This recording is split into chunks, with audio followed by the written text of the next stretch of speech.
your nation, your province, your southern Alberta. From the heart of Lethbridge, it's Bridge City News Weekend Edition with Jeanette Roche. Hello and thanks for joining us. A Medicine Hat woman has been sentenced to life in prison with no chance of parole for 14 years. Melissa Martins Lagasse pleaded guilty to second-degree murder in the November 2021 death of Megan Akima. According to an agreed statement of facts, Martins Lagasse and Akima were traveling to Medicine Hat from BC when they ran out of gas in Fort Macleod on November the 18th of 2021. The court heard while waiting for Martins Lagasse's mother to arrive from Medicine Hat to help. Akima fell asleep. It was then that Martins Lagasse strangled her with a rope and then dumped her body on the side of the road near Pincher Creek. The Crown requested parole be withheld for 14 years, citing the violent nature of the crime. Coaldale RCMP say 20-year-old Hunter Alexander Frank, who was at the Lethbridge Correctional Center, faces more charges in connection in the death of Tia Blood. He faces a charge of manslaughter and trafficking a controlled substance. He will be back in Lethbridge Provincial Court on February the 13th to answer to the new charges. Blood's body was found October 24th near Range Road 225 in Lethbridge County. She was first reported missing on October the 19th. Frank was originally charged with offering an indignity to human remains and 2 counts of theft under $5,000. The outbreak of pertussis, also known as whooping cough, continues in the region. Dr. Vivian Satorp, Medical Officer of Health for the South Zone, says outbreaks typically happen every 3 to 5 years, normally in communities where there are low immunization rates. Dr. Satorp explains what some of the symptoms of whooping cough are. I think a challenge during this time of year, it's also respiratory virus season. So there's lots of viruses that lead to runny nose, cough, low-grade fever. Whooping cough also has those same symptoms early on. What's unique about whooping cough is after about a week or so of this general respiratory symptoms, there is an ongoing cough. And this cough can last for months and months. And it is called whooping cough. Typically in young children, they cough, and when they inhale after a big, long episode of coughing, you can hear that whoop. Dr. Satorp says the best preventable strategy is to get immunized against the respiratory virus. The 2023 Sirens for Life campaign has officially kicked off in Lethbridge. The Canadian Blood Services Plasma Donor Centre hopes to collect 200 donations and bring in new donors over the course of the campaign. As Angela Stewart reports, the initiative is also a chance for some first responders and city officials to have some healthy competition between each other. First responders in Lethbridge and surrounding areas are answering a different kind of emergency service call for the month of February. The 2023 Sirens for Life Alberta Challenge campaign kicked off Thursday with emergency workers from the Lethbridge Police Service, the Taber Fire Department, as well as city officials from the town of Coaldale donating their plasma.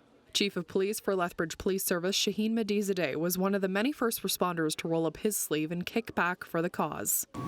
I believe everybody knows about the importance of giving blood and plasma.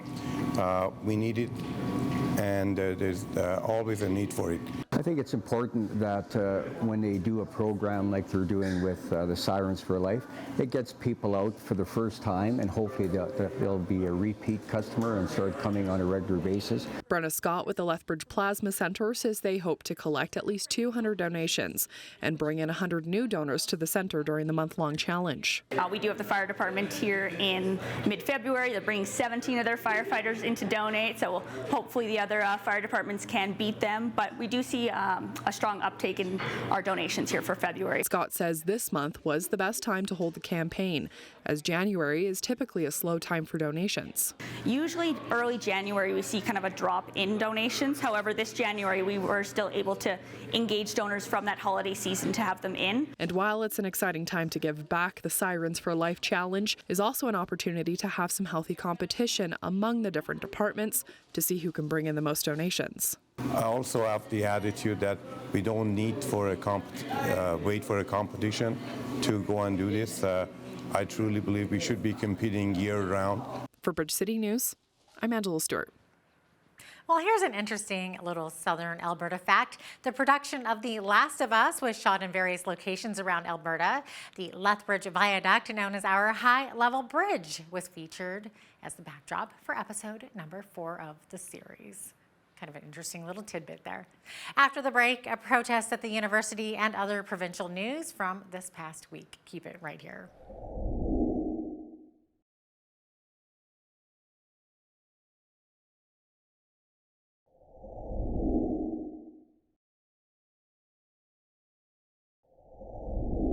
More than 700 protesters showed up at the University of Lethbridge to denounce a speaker who says wokeism is threatening academic freedom. Former Mount Royal University professor Frances Widdowson arrived at the U of L Wednesday for a speaking engagement despite the opposition. On Monday, the university canceled her lecture, but she insisted on still showing up, and when she arrived, she was greeted by over 700 students and staff who were not happy to see her. She also mentioned she had some supporters on hand. Video journalist Micah Quinn has that story. Yo, Francis, get the out of here! In the past, Frances Widdowson has brought forward controversial opinions on the Black Lives Matter movement and the Truth and Reconciliation Commission's decision that Canada's residential school system was genocidal, along with the educational benefits of residential schools. The Alberta Minister of Advanced Education, Dimitrios Nicolaides, says the UCP is planning to make an announcement to strengthen free speech at universities. Widdowson says she strongly believes in the right to free speech at post-secondaries. Things are completely disintegrating before our eyes, and I really value our public institutions, and it's very, very disturbing to me that they are being destroyed in this way, and the government is responsible for the public funding of these institutions. My view is that we need a public inquiry about universities and open inquiry in Alberta. On Wednesday evening, Dr. Mike Mann, the president and vice chancellor of the University of Lethbridge, sent bridgecitynews a statement, which reads in part, "Tonight's events were a coming together of our community to show support for each other and a reflection of the values of the University of Lethbridge. I would like to express my sincere appreciation to our community members for conducting themselves in such a peaceful and powerful manner." You know, it's the risk of misinformation for people who have not gathered previous information. You know, like residential school was not positive. I worked at a job last summer where I in-depth researched the 6 residential schools on the Blood Reserve. So I know every single incident, I know every single death that happened. Widdowson told us she was escorted to a safe area in the U of L by security and then proceeded to leave the building. Later in the evening, she held her original planned lecture through Zoom. For Bridge City News, I'm Micah Quinn. And as Micah mentioned in that story, Dimitrios Nicolaides, Minister of Advanced Education, issued a statement after the University of Lethbridge canceled the talk this week by the former Calgary professor who criticized the Black Lives Matter movement and claims that there were education benefits to residential schools. Nicolaides says that it's important for Alberta post-secondaries to foster a strong culture of free speech and diverse viewpoints. Now, as of Friday morning, Minister Nicolaides announced that post-secondary institutions must provide annual free speech reporting to the Minister of Advanced Education. Minister Nicolaides says that more needs to be done to ensure our institutions are adequately protecting free speech. Calgary Conservative MP Michelle Rempel-Garner says the Trudeau Liberals spent nearly $6.8 million on lodging expenses for 15 people who were put up at a Calgary quarantine hotel in 2022. At the beginning of the pandemic, the federal government set up quarantine hotels in 4 Canadian cities. In 2020, the Westin Calgary housed 119 travelers and spent $8.9 million. In 2021, more than $11 million was spent on less than 1,400 people. And in 2022, it spent $6.79 million on just 15 travelers. That works out to about $452,000 taxpayer dollars per person in 2022. Toronto Sun columnist Brian Lilly explains how this may have happened. Because the Trudeau Liberals kept this policy in place far longer than it needed to be. Whether you agreed with the policy or not, they kept it in far longer than other countries did who had similar policies. And so you end up with just 15 people staying there in fiscal year 2022-2023. So they could have canceled it. They could have shut it down ages ago. The contract agreement, as Michelle Rempel-Garner found out in the response to her order paper question, it could have been shut down with 30 days notice. Concerns are growing across rural Alberta about the implications of the province's renewable energy boom. Alberta is now home to more than 3,800 megawatts of wind and solar capacity, 1,350 of which came online last year. While some are enjoying the extra income, others are sounding the alarm. The rural municipalities of Alberta recently called on the province to protect taxpayers from incurring costs associated with the potential decommissioning of renewable energy infrastructure.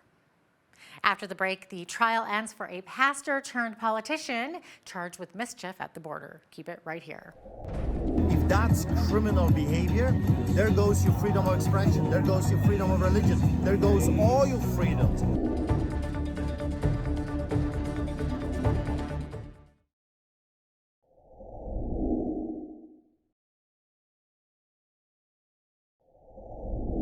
Final arguments wrapped up Friday in the trial of a Calgary pastor turned politician accused of encouraging truckers to keep blocking the Canada-U.S. border crossing at Coutts, Alberta, to protest COVID-19 restrictions.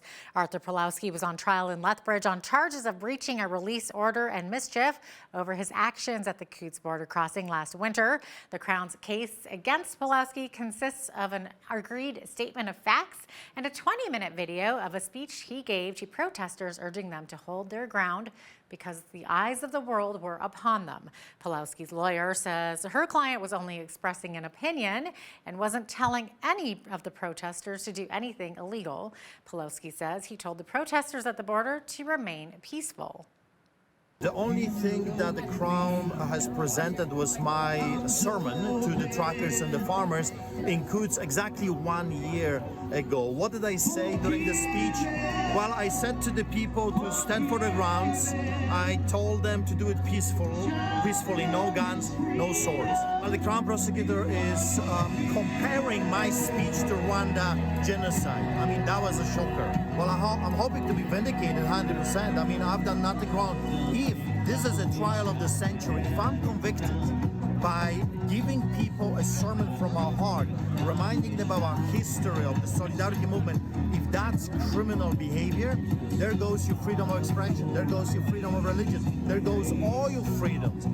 Pawlowski was charged with inciting mischief, counseling interference with critical infrastructure, and failing to keep the peace. Pawlowski's brother, David, was also at the courthouse and explained why he believes his brother is innocent. What did my brother do at the border? He was called there to officiate a church service. So now you want to tell me that in Canada you cannot officiate a church service as a clergy man? What else did he do?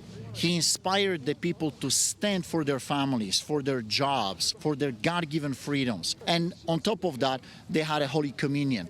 So what, Holy Communion now, if you do it as a clergyman or just a citizen, you're faced with a 10.5-year prison term. It's absolutely insanity. And speaking of the Coutts border blockade, last weekend saw the 1-year anniversary of it. And to commemorate the occasion, a convoy was planned from Lethbridge to Coutts. BCN's Naveen Day caught up with the convoy and has the details.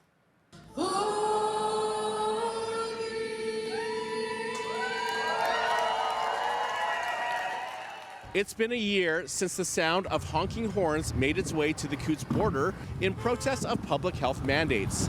And now, a convoy has done it again. This time, it's not just to observe the 1-year anniversary of the convoy to Coutts, it's in order to raise funds for 4 men charged with conspiracy to commit murder, a weapons offense, and mischief over $5,000. Chell Landry is the organizer of the convoy and event, which includes a barbecue and silent auction. I had a chance to catch up with her when the convoy rolled into Lethbridge shortly after they did a slow roll past the Lethbridge Correctional Centre. She says it's important for Canadians to remember that the restrictions imposed by the Trudeau Liberals have yet to be lifted. They haven't been lifted, and people are going on as if they are because they don't know the difference and they don't understand what's really happening. People are just happy like, oh, well, I can go to Costco now, you know. So it's really important to create awareness and show people what's really happening and make them aware of our laws and the rights that we have, because they are being infringed upon, not just for us, not just for these 4 men, but for all Canadians. And it's really sad they don't know that, because if they did, we'd have a lot more support and the government wouldn't be able to bully us. The 4 men charged are Anthony Olenek, Jerry Morin, Chris Carbert, and Chris Lysak. Landry says she feels the men are being held without bail because they are political prisoners. They're being held to create an example of what can happen if you stand up and speak out against Justin Trudeau or the mandates or what he's trying to push on Canadians, which is a direct violation of our Bill of Rights, our Canadian Bill of Rights and our Alberta Bill of Rights. According to Landry's team, 235 vehicles were counted as participating in the convoy. The event was peaceful and no one showed up to protest the event. As for the 4 accused, they are set to go to trial in June. The 3 men accused of organizing the blockade and protests at Coutts last year and who are charged with mischief over $5,000 are Marco Van Hugenbos, Alex Van Herk, and George Jansen. They will have a trial by jury commencing April 2nd, 2024. For Bridge City News, I'm Naveen Day. We'll be back after this short break. Stay with us.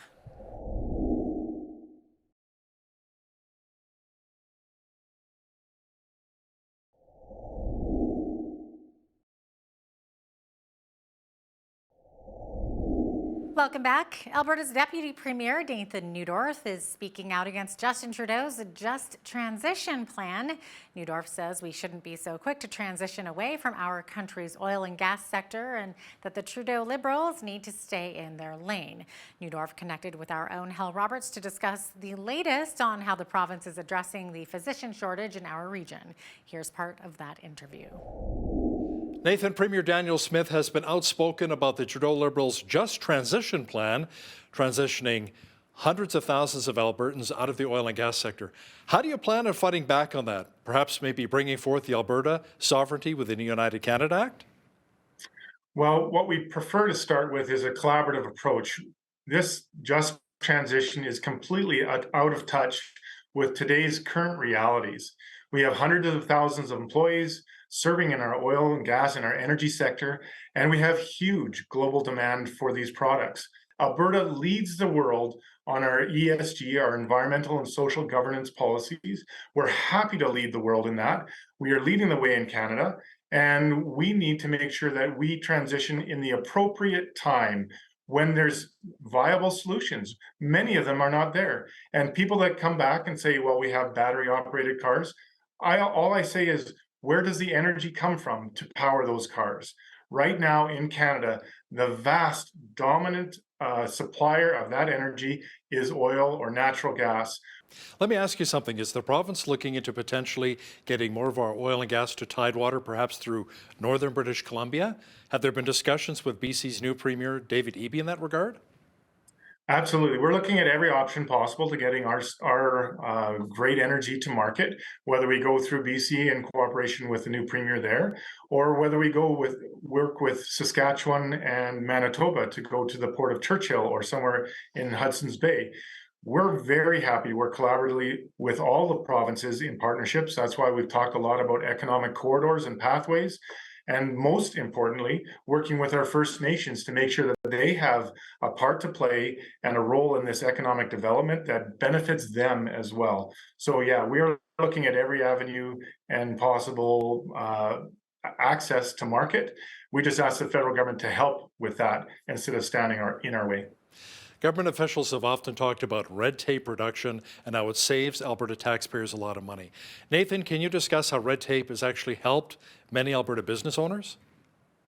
For sure. Red tape, every business owner knows the hoops they have to jump through to try to get their products sold and recover that cost and make a little bit of profit. When we can make that more efficient, we can make it take less time, they make more money, and we as Albertans all benefit. There's a couple of examples. We've changed some things under the Financial Innovation Act, which allows for a regulatory sandbox for some of these innovators to try things without having to answer every question, so we can determine more early what will work and what won't and refine that process. We've streamlined some regulatory requirements so that people can get their businesses operating more efficiently, not waiting for government for answers, but getting it in a more timely fashion.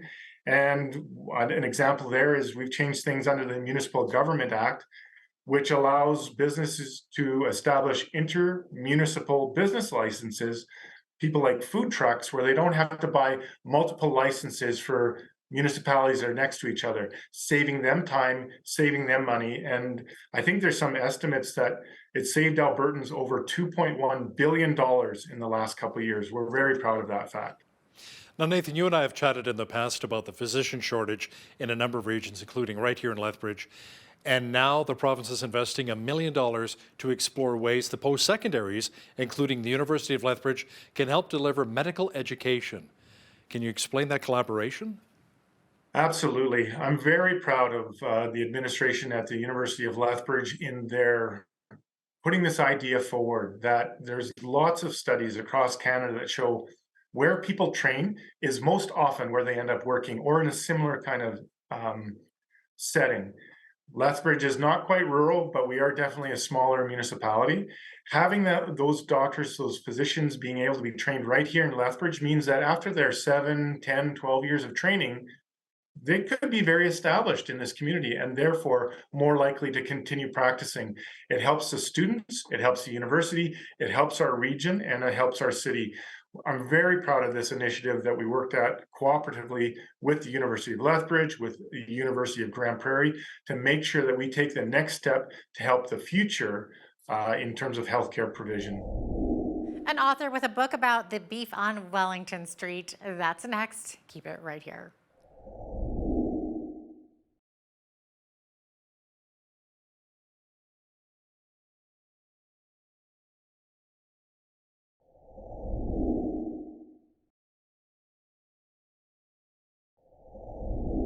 An Alberta author who has taken to writing books to express common concerns and solutions is Calgarian Derek Smith. Seeing all that was going on in Ottawa last winter with our politicians, honking horns, and hockey sticks, Derek decided to become an author of political commentary in the theme of a Seuss parody. Our producer, Michael Clausen, sat down earlier this week with Canada's court jester to discuss his two most recent works. So can you give us the Coles notes of what your book is all about? As the pandemic rolled on and I seen what it did to people's mental health with lockdowns, with restrictions, after watching the live streams and seeing what it felt to be Canadian again, to see this group of people speaking out for frustrated Canadians as well as for an industry that desperately needed people to speak out for it, I knew I wanted to get into the satirical realm with books, and we kind of wanted to do something that was geared towards adult but drawn towards the child aspect.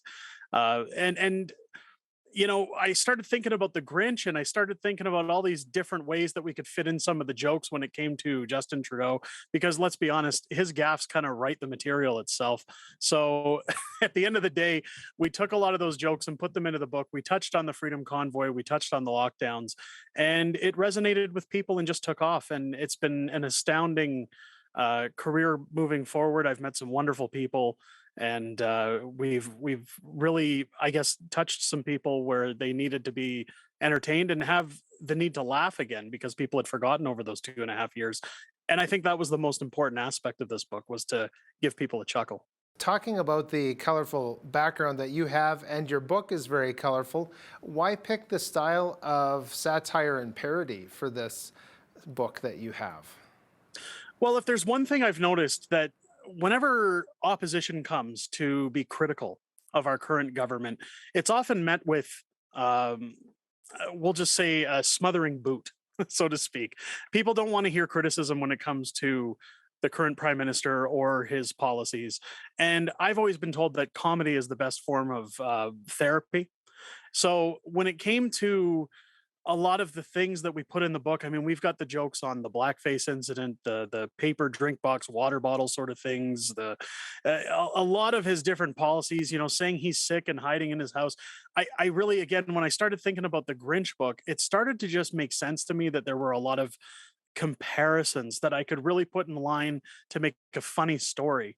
And at that point, it just became relevant that let's see if there's a market for this. And it turns out there was, and we couldn't be happier. Right. So do you feel a bit like a court jester? A little bit. It's funny you mentioned that when the book launched and we were featured during its takeoff days by the National Post. And the day that article reached out, I was contacted by an agent who said he had a client who was interested in talking to me. Turns out that client was Preston Manning. And Preston Manning reached out to me as a fan. He had purchased the book, he'd read the book and enjoyed it.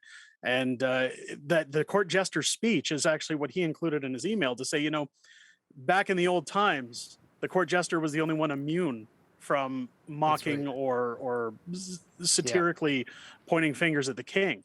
So he says, you've kind of turned into Canada's court jester. And that is, a title I'll happily accept at this point. Well, and especially from Preston Manning, you're in good company with him. And it is true that, we can have comedy, we can have mainstream media and independent media and those things, but that role, whether it was 500 years ago in a king's courtroom, so to speak, or now, we still need the work of that court jester.